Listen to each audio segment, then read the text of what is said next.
This is one of the ways in which the Higgs particle could look like. You might wonder, how do we know if this is the Higgs particle? Well, buckle up, we are going to break it down. But first, let's get some context. The Large Hadron Collider at CERN runs four main experiments: ATLAS, CMS, ALICE, and LHCb. I work with the ATLAS experiment, so today our explanation will be ATLAS focused. And trust me, it's fascinating. The ATLAS detector has 5 key layers. At the heart of it, just 3.3 cm from the beamline, lies the innermost layer, the silicon pixel and strip detectors. Imagine these. These sensors have a spatial resolution smaller than a grain of sand at 50 micrometers by 400 micrometers. Combining 4 layers of such pixel detectors, and we get a resolution of about 10 micrometers. That's insanely precise. When charged particles pass through this region, they generate electrical signals. These signals are captured by nearly 100 million sensors inside the detector, allowing us to trace the path of these particles. If you have noticed that the tracks curve, that's thanks to a strong magnetic field, more than 30,000 times the strength of Earth's field.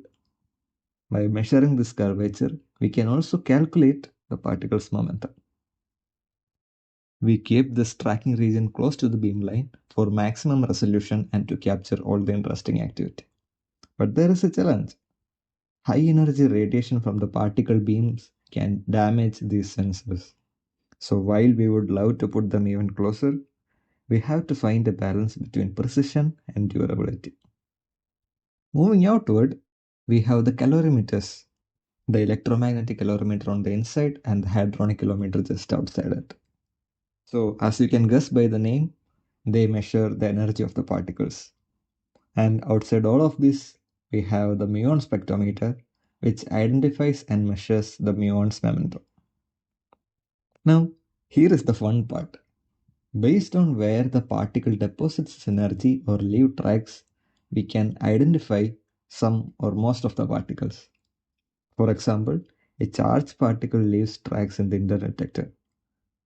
If the particle is either an electron or photon, it will most likely get stopped in the electromagnetic calorimeter, and for most other particles, would leave some signature and deposit energy in the hadronic calorimeter. Muons leave tracks all the way through the detector, and neutrinos, well, they are sneaky ones. They escape without any trace in the detectors. We only spot them as missing energy or momentum. So, what about Higgs boson? It has a lifetime of about 1.6 times 10 to the power minus 22 seconds. So it basically decays instantly. That means we can't observe it directly.